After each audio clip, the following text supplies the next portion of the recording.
네, 오늘 날씨가 너무 화창하고 좋지요. 네, 요즘 날씨가 너무 좋습니다.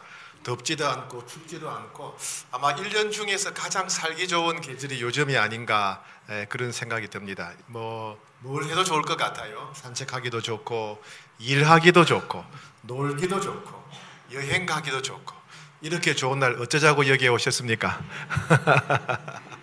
네, 이렇게 좋은 날 또 우리 홍익교회를 찾아주신 여러분 예수 이름으로 환영하고 축복합니다.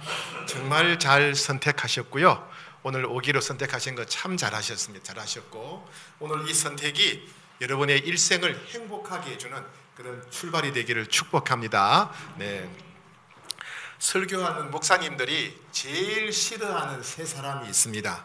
이름이 모두 자자로 끝나는데 노상자, 시종자, 여태자입니다. 예배 때마다 노상자는 노상자, 예배 시간 시작부터 끝까지 자는 시종자, 예배 마치고 집에 가야 되는데 여태 계속 잠이 든 여태자 있습니다. 오늘 오신 분들 중에 이런 분이 한 분도 없기를 축복합니다. 네, 한 중풍병자의 이야기가 성경에 기록되어 있습니다. 제가 한번 받들어 읽겠습니다. 누가복음 5장 18절부터 26절까지입니다. 한 중풍병자를 사람들이 침상에 메고 와서 예수 앞에 들여놓고자 하였으나 무리 때문에 메고 들어갈 길을 얻지 못한지라 지붕에 올라가 기와를 벗기고 병자를 침상 무리 가운데로 예수 앞에 달아내리니 예수께서 그들의 믿음을 보시고 이르시되 이 사람아 네 죄사함을 받았느니라 하시니 서기관과 바리새인들이 생각하여 이르되 이 신성 모독하는 자가 누구냐 오직 하나님 외에 누가 능히 죄를 사하겠느냐. 예수께서 그 생각을 아시고 대답하여 이르시되 너희 마음에 무슨 생각을 하느냐 네 죄사함을 받았느니라 하는 말과 일어나 걸어가라 하는 말이 어느 것이 쉽겠느냐. 그러나 인자가 땅에서 죄를 사하는 권세가 있는 줄을 너희로 알게 하리라 하시고 중풍병자에게 말씀하시되 내가 네게 이르노니 일어나 네 침상을 가지고 집으로 가라 하시매 그 사람이 그들 앞에서 곧 일어나 그 누웠던 것을 가지고 하나님께 영광을 돌리며 자기 집으로 돌아가니 모든 사람이 놀라 하나님께 영광을 돌리며 심히 두려워하여 이르되 오늘 우리가 놀라운 일을 보았다 하니라. 아멘.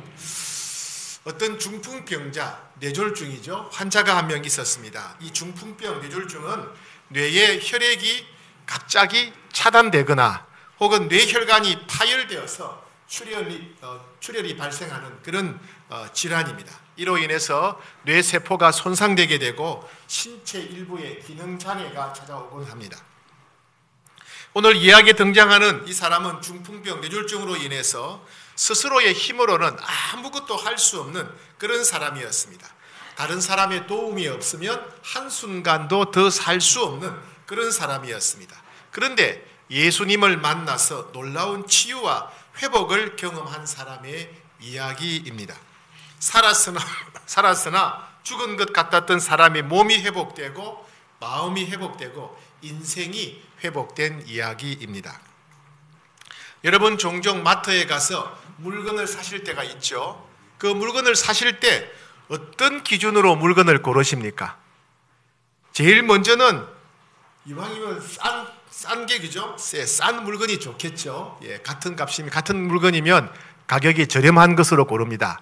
그리고 이왕이면 질이 좋은 것으로 고릅니다. 같은 값이면 질이 좋은 것을 고르지요. 그리고 지금 나에게 꼭 필요한 것을 고릅니다. 그죠?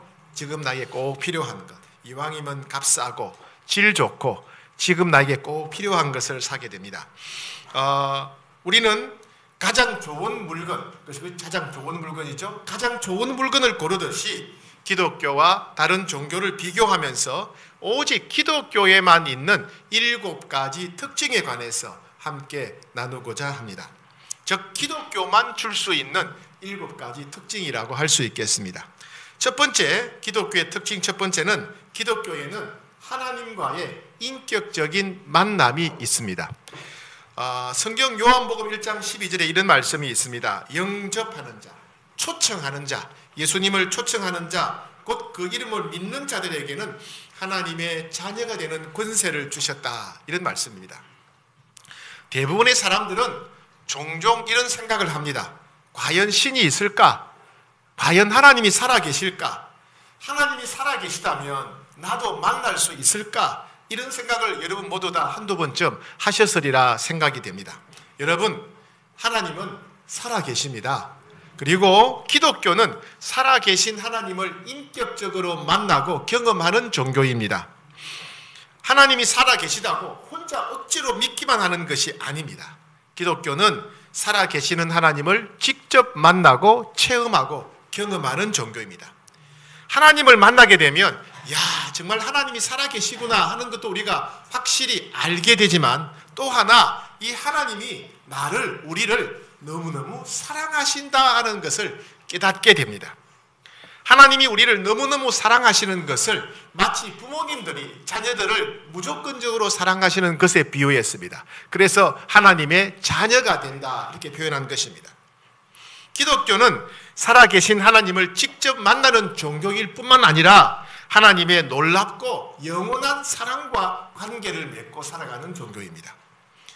여러분, 가까운 친구도 아무리 사랑하는 부부도 항상 함께 할 수는 없습니다. 가끔 함께 할 뿐입니다. 그런데 우리가 하나님을 만나게 되면 하나님은 우리를 만나는 정도에 그치시는 것이 아니라 항상 우리와 함께 하신다는 것을 알 수 있습니다. 그리고 우리를 사랑해 주시고, 그리고 우리의 앞길을 인도해 주신다는 것을 경험하게 됩니다. 마태복음 28장 20절에서 예수님이 이렇게 말씀하셨습니다. 볼지어다 내가 세상 끝날까지 너희와 항상 함께 있을 것이다. 세상 끝날까지 너희와 항상 함께 있을 것이다 라고 약속하셨습니다. 모든 사람의 마음에는 외로움과 두려움이 가득합니다. 그러나 하나님을 만나게 되고 하나님과 함께 살아가는 사람들은 이 두려움과 외로움을 이기며 살아갑니다. 그래서 인생에는 두 가지 길이 있습니다. 모든 사람들 앞에는 두 가지 선택이 있습니다. 인생을 혼자 살아가면서 외로움과 두려움에 사무치며 살아가는 길이 있습니다. 그리고 평생 어디를 가든지 하나님이 함께 하시는 길이 있습니다. 이 두 가지 인생길 중에서 여러분은 어느 쪽을 선택하시겠습니까? 기독교의 두 번째 특징은 기독교는 모든 죄를 용서받는 종교라는 사실입니다. 모든 사람은 오직 자기 자신만을 위해서 살아갑니다. 사람들마다 정도의 차이는 있지만은 근본적으로 모든 사람은 자기 자신만을 위해서 살아갑니다. 모든 사람들이 이기적이고 자기 중심적이기 때문에 서로 미워하고 싸우고 질투하고 전쟁이 일어납니다. 이렇게 모든 사람이 이기적이고 자기 중심적이기 때문에 다른 사람들과 함께 살아가는 것이 피곤하고 고통스러운 것입니다. 모든 사람이 이기적이고 자기 중심적이기 때문에 부부 관계도 피곤하고 부모와 자녀 관계도 힘들고 친척이나 이웃이나 직장 동료들과의 관계도 힘들어지는 것입니다. 모든 사람이 이기적이고 자기 중심적이기 때문에 살아계신 하나님과의 관계가 깨어졌습니다. 하나님을 알 수 없게 되었습니다. 우리 인간의 이기적이고 자기 중심적인 그 성향 때문에 하나님과의 관계도 깨어졌다는 것입니다. 그래서 성경에서는 인간의 이기적이고 자기 중심적인 이 모습을 죄라고 합니다. 죄는 반드시 대가를 지불해야만 사라집니다. 벌금을 내든지 매를 맞든지 감옥에 가든지 대가를 지불해야만 이 죄가 사라지게 됩니다.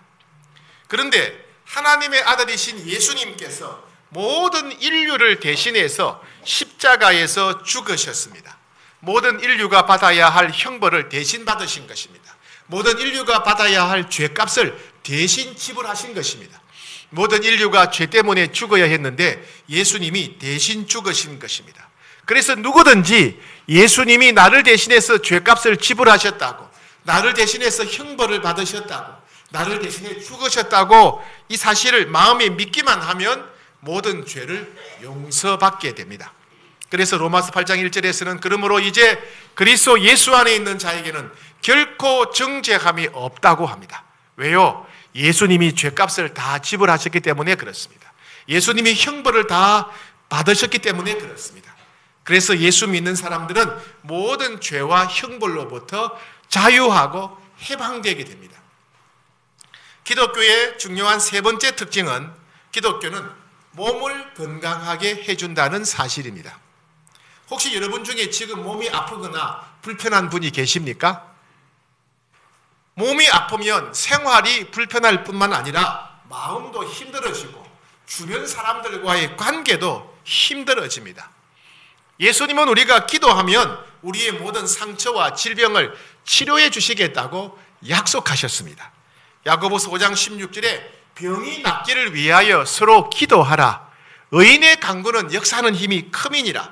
믿음의 기도는 병든 자를 구원하리니 주께서 그를 일으키실 것이다 라고 약속하셨습니다. 우리 홍익교회에서는 주일 예배 때마다 많은 질병과 상처가 치료되는 역사가 일어나고 있습니다. 어떤 분은 폐암이 나았고요. 어떤 분은 간경화가 깨끗하게 치료가 되었습니다. 어떤 분은 평생 괴롭히던 관절염이 손발가락 관절염이 깨끗하게 나은 분도 있습니다. 허리 디스크와 목 디스크가 나은 분이 있습니다. 비염과 축농증이 나은 분도 있습니다. 요로 결석과 통풍이 깨끗하게 나은 분도 있습니다.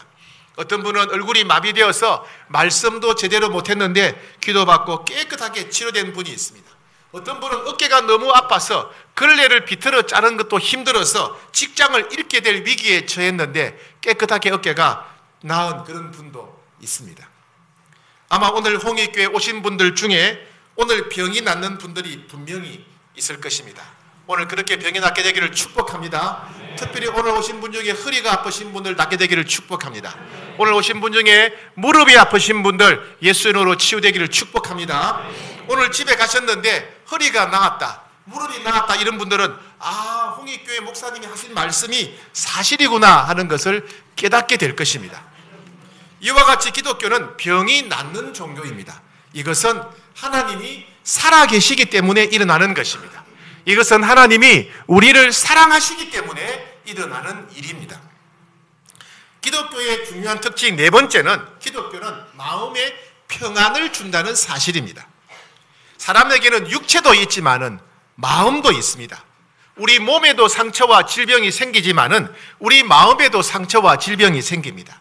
우리 마음의 상처는 우리가 살아오면서 함께했던 가까운 사람들로부터 받았던 상처 때문에 발생합니다. 서운한 일을 당했을 때, 거절당했을 때, 믿었던 사람으로부터 버림받았을 때, 배신당했을 때, 억울한 일을 당했을 때, 견디기 힘든, 감당하기 힘든 일이 갑자기 몰려왔을 때 마음에도 상처가 생기는 것입니다. 마음의 상처와 질병은 우리 삶에 치명적인 고통을 가져옵니다. 여러분 살아가면서 원인을 알지 못하는 불안감이 가득할 때가 있죠. 작은 일에도 마음이 두려워질 때가 있죠. 외로움이 심하게 찾아올 때가 있습니다. 마음이 슬퍼질 때가 있어요. 작은 일에도 크게 분노할 때가 있습니다. 우울한 감정이 마음을 사로잡을 때가 있습니다. 이렇게 우리가 마음이 아프게 되면 주변 사람들에 대해서 불신하게 되고 원망하게 되고 적개심을 품게 될 수가 있습니다. 마음의 상처와 질병은 우리 삶을 무기력하게 만듭니다. 뿐만 아니라 마음의 상처와 질병은 육체의 질병으로 변질되기도 합니다. 우리의 많은 육체적인 질병이 상당수가 바로 마음의 질병에서 시작된 것이라고 합니다. 몸의 상처와 질병은 눈에 보이기 때문에 쉽게 금방 치료할 수 있습니다. 하지만 마음의 상처와 질병은 눈에 보이지 않기 때문에 대부분의 사람들은 그냥 그대로 버려두고 그냥 지냅니다. 원래부터 그러려니 하면서 그냥 지낸다는 것입니다. 그러니 치료되지 않은 마음의 병은 평생 동안 남아서 계속해서 우리를 괴롭히게 됩니다. 기독교는 마음의 상처와 질병도 치료합니다. 마음에 가득했던 불안과 두려움과 외로움과 슬픔과 억울함과 분노, 우울한 마음이 사라지고 마음에 평안이 가득하게 되고 마음의 기쁨이 찾아오게 됩니다. 심지어 내가 처한 처지나 환경과 상관없이 마음에 평안이 가득하게 되고 기쁨을 누릴 수 있게 됩니다. 예수님은 요한복음 14장 27절에서 이렇게 약속하셨습니다. 평안을 너희에게 끼치노니 나의 평안을 너희에게 주노라. 내가 너희에게 주는 것은 세상이 주는 것과 같지 아니하니라. 너희는 마음에 근심하지도 말고 두려워하지도 말라. 우리 마음에 가득한 근심과 두려움을 다 쫓아내버리고 우리 마음에 평안을 주시겠다, 기쁨을 주시겠다, 예수님이 약속하신 것입니다.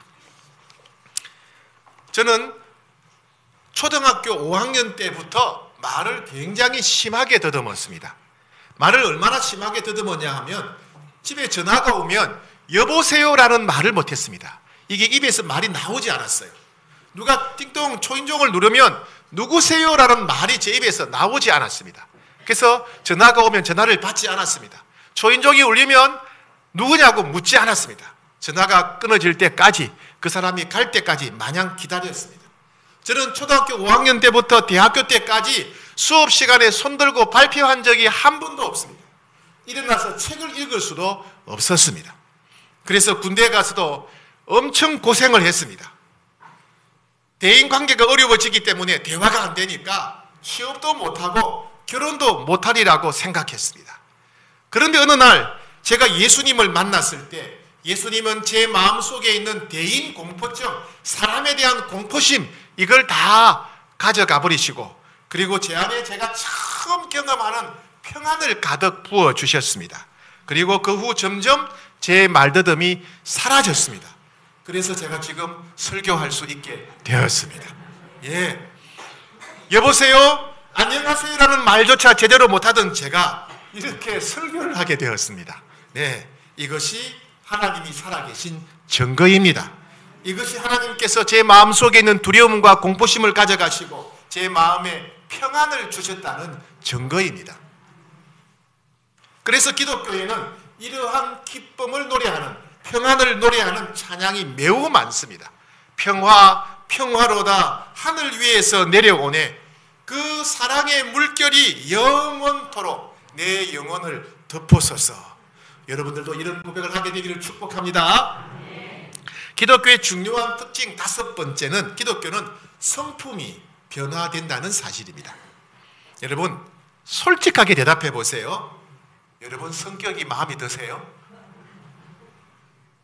아마 자신의 성품에 대해서 완전히 만족하는 사람은 거의 없을 것입니다. 나는 왜 이렇게 이기적일까?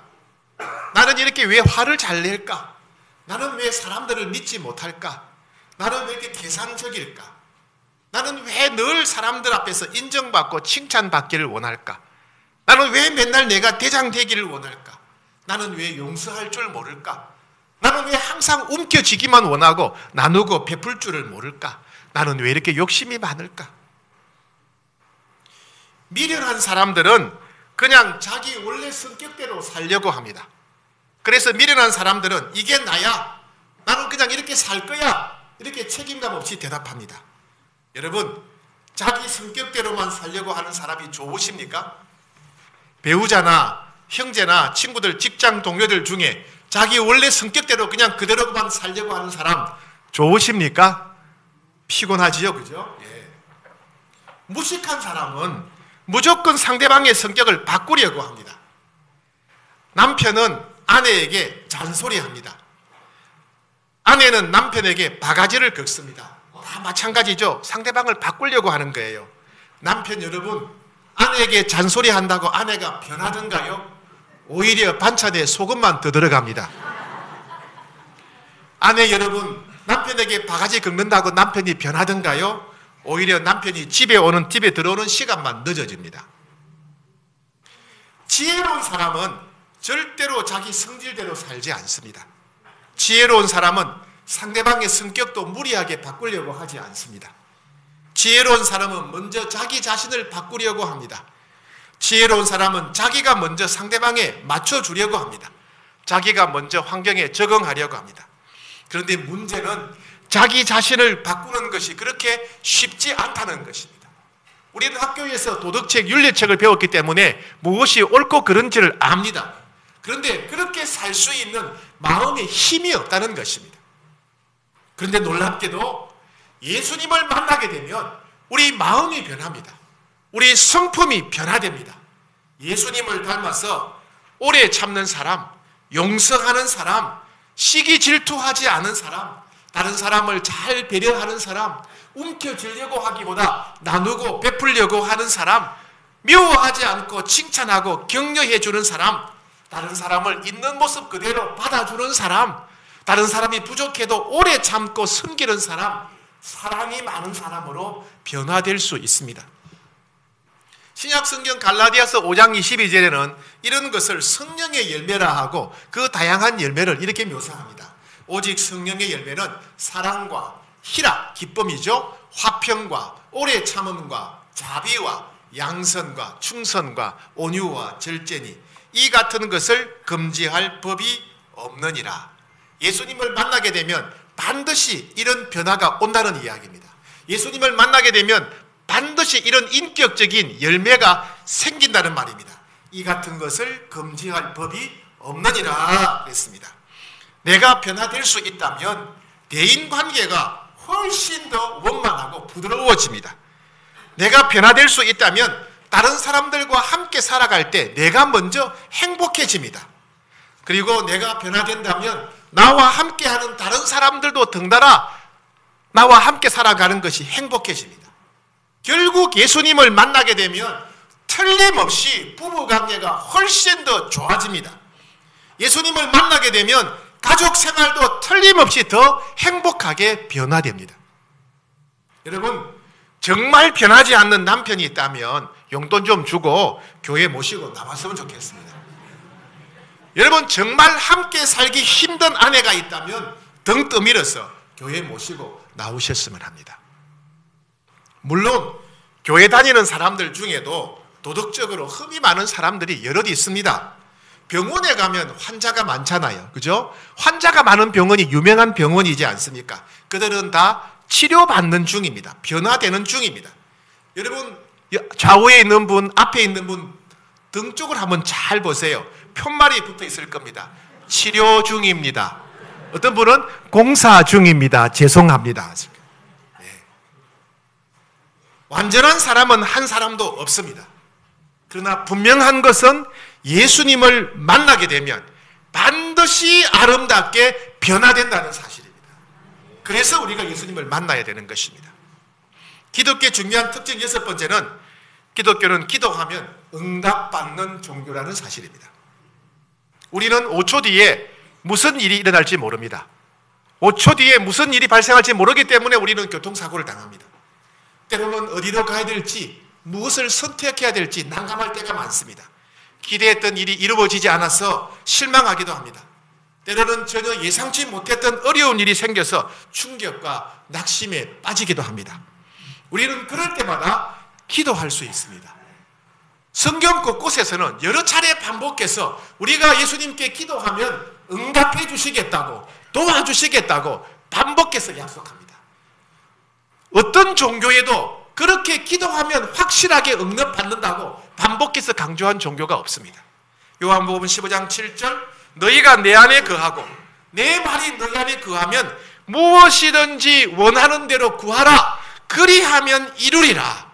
예, 무엇이든지 원하는 대로 구하라. 그리하면 이루리라. 기도하는 종교는 많지만은, 그러나 기도하고 그대로 응답받는 종교는 기독교뿐입니다. 가장 필요한 것을 응답받습니다. 가장 좋은 것을 응답받습니다. 가장 바른 것을 응답받습니다. 가장 좋은 때에 응답받습니다. 혹시 여러분 주변에 예수 믿는 분이 있다면 기도 응답에 관해서 한번 물어보시기 바랍니다. 어떤 응답을 받으셨는지 한번 물어보시기 바랍니다. 아마 예수님을 제대로 믿는 분이라면 기억을 다 못해서 그렇지 셀 수 없을 만큼 수많은 기도 응답을 받으셨을 것입니다.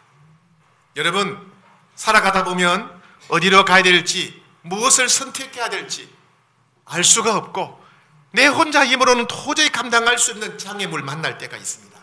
여러분, 그때 꼭 기도하시기 바랍니다. 기도하고 응답받고 하나님이 살아계시다는 것을 직접 체험하고 경험하게 되기를 축복합니다.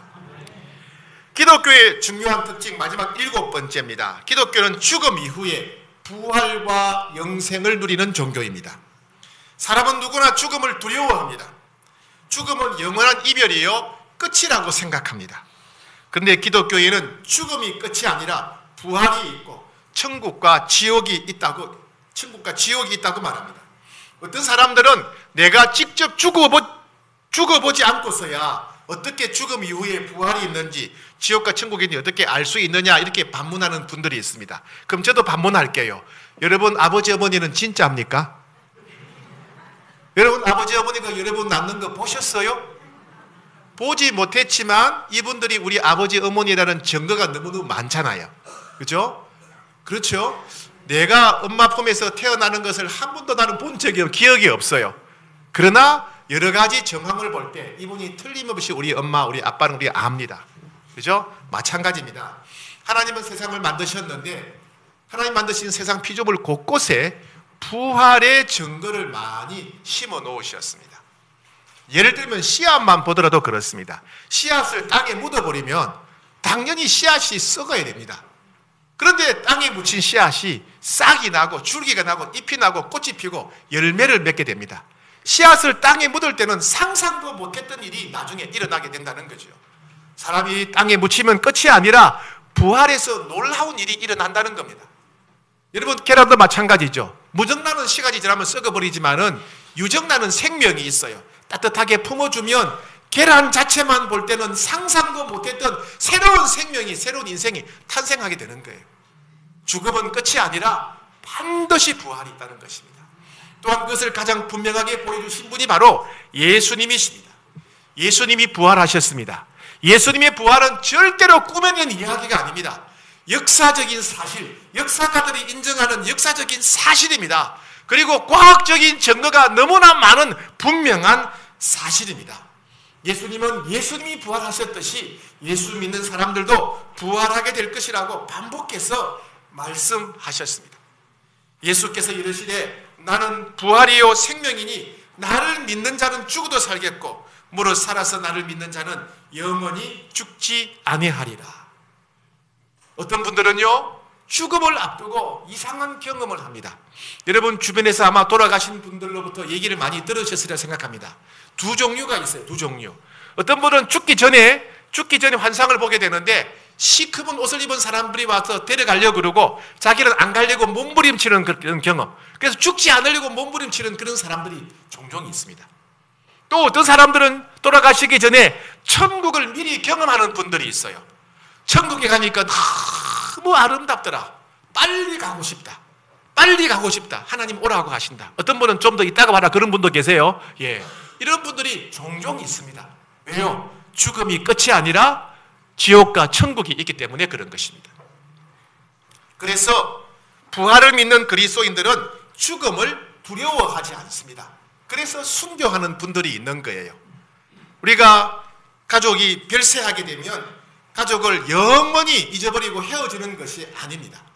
왜냐하면 부활하여 우리 모두가 다시 만날 것이기 때문에 그렇습니다. 그래서 부활을 믿는 사람들은 우리가 부활하여 다시 만날 것을 바라보기 때문에 다시 만날 그날을 바라보면서 슬픔과 그리움을 이길 수가 있습니다. 그래서 죽음이 끝이 아닙니다. 죽은 다음에는 반드시 부활이 있고 모든 사람들 앞에서는 두 길, 천국과 지옥이 있습니다. 여러분 이런 말이 있지요. 부뚜막에 소금도 집어넣어야 짜다. 맛을 봐야 맛을 안다. 진주가 서말이라도 꾀어야 법이다. 아유 잘하시네요. 예, 계속 하고 싶네요. 네. 기독교는 예수님을 만나면서부터 눈이 열리고 새로운 인생이 시작됩니다. 그러니 만나보면 아는 거예요. 그죠? 맛을 보면 알듯이 만나보면 됩니다. 살아계신 예수님을 만나보면 되는 거예요. 살아계신 예수님을 만나보면 아 이게 진짜구나. 살아계시구나. 예수님을 만나고 보면 야 기도하면 응답 받는구나. 예수님을 만나고 나면 야 예수님이 부활하여 살아계시구나. 예수님 만나고 보면 예수님 말씀대로 틀림없이 천국과 지옥이 있구나 알게 됩니다. 오늘 그렇게 우리가 예수님을 만나게 되고 경험하게 되고 또 깨닫게 되는 그런 시간 되었으면 좋겠습니다. 오늘 이 자리에서 그럴 수 있습니다. 왜냐하면 예수님이 약속을 하셨어요. 어떻게 하셨냐 하면 내가 문 밖에서 두드리노니, 예수님이 우리 마음 문을 두드리신대요. 내가 문 밖에서 두드리노니 누구든지 내 음성을 듣고 마음 문을 열면 내가 들어가 그로 더불어 먹고 그는 나와 더불어 먹으리라. 예수님이 우리 마음 문을 두드리시는데 누구든지 마음을 열고 예수님 내 안에 오십시오라고 초청하게 되면 우리가 예수님을 만나게 되고 우리 안에 예수님 오시게 되면 영원히 우리와 함께 하시게 된다. 그런 말씀입니다.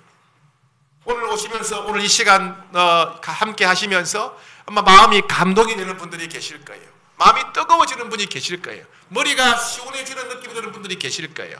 예수님께서 우리 마음을 두드리시기 때문에 그렇습니다. 그럼 우리가 할 일은 뭡니까? 예수님 제가 마음을 엽니다.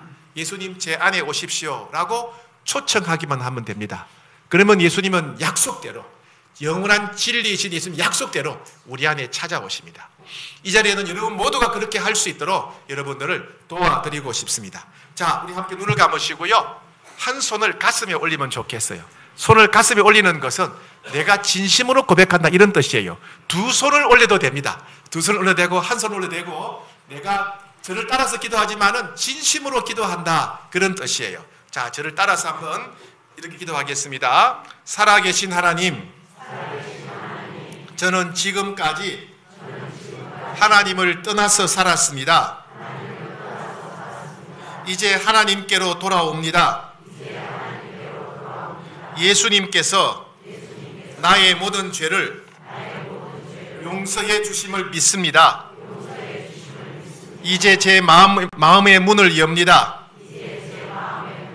예수님을 초청합니다. 예수님 나의 구세주가 되어 주십시오. 예수님 나의 주인이 되어 주십시오. 이제부터 하나님의 자녀가 되게 해 주십시오. 예수님 제가 기도하면 응답해 주십시오. 예수님 영원히 인도하시고 도와주십시오. 예수님의 이름으로 기도합니다. 아멘. 네, 여러분들이 진심으로 기도하셨다면 예수님 어디 계실까요? 마음 안에 계세요. 만약에 예수님이 거짓말쟁이거나 예수님이 농담을 하셨다면 오늘 아무 일도 일어나지 않습니다. 예수님이 거짓말쟁이거나 예수님이 농담하셨다면 아무 일도 일어나지 않습니다. 그러나 예수님이 영원토록 진리고 진실한 분이라면 예수님은 지금 여러분 마음속에 들어와 계십니다. 왜요? 그렇게 약속하셨기 때문에 그렇습니다. 어떻게 살아왔든지 간에 누구든지 간에 오늘 교회에 태어나서 처음 오신 분이라 하더라도 마음을 열고 내 안에 오십시오라고 초청한 분은 예수님이 우리 안에 오시겠다고 약속하셨어요. 그렇다면 우리 안에 지금 계신 겁니다. 근데 문제는 우리가 그것을 잘 알아차리지 못한다는 거예요. 눈에 보이지 않으니까. 여러분 아가들이 태어날 때 아가들이 병원에서 태어날 때 보통은 태어나는 순간 엄마 아빠를 알아보지요. 엄마 아빠 있네. 많이 기다렸죠. 안녕. 이렇게 보통 그렇게 인사하는 경향이 있지요. 그죠? 아니에요? 어떻게 해야 돼요? 예, 처음에는 엄마인지 아빠인지 간호사인지 의사인지 몰라요. 그죠? 그냥 먹고 싸고 울고 불고 이렇게 합니다. 그러나 점점점 자라갈수록 엄마를 알아보고 빵긋빵긋 미소를 짓고 아빠라고 부르기 시작하죠. 그죠? 시간이 필요한 거예요. 알아가는 시간이 필요한 거예요. 우리 안에 예수님 분명히 계세요. 분명히 오셨어요. 그런데 처음에는 느껴지지 않아요. 무슨 변화가 있나? 그러나 약속은 예수님 약속은 분명한데 내가 초청했으니까 오셨겠지만 안 느껴진다는 거예요. 그런데 기도하고 응답받고 성경을 읽거나 예배에 참석하고 이러면서 내 마음에 평안이 오는구나. 이거 예수님이 주신 거네. 내가 기도하니까 이루어졌네. 예수님이 계시구나. 점점 알게 되는 겁니다. 우리는 그것을 믿음이 자라간다 이렇게 표현합니다. 우리의 믿음이 자라갈수록 내 안에 예수님이 계신 것을 체험하고 경험하고 맛보게 되는 것입니다. 그러면서 우리는 흔들리지 않는 견고한 믿음을 갖게 되는 겁니다. 여러분들이 그런 믿음 갖게 되기를 축복합니다.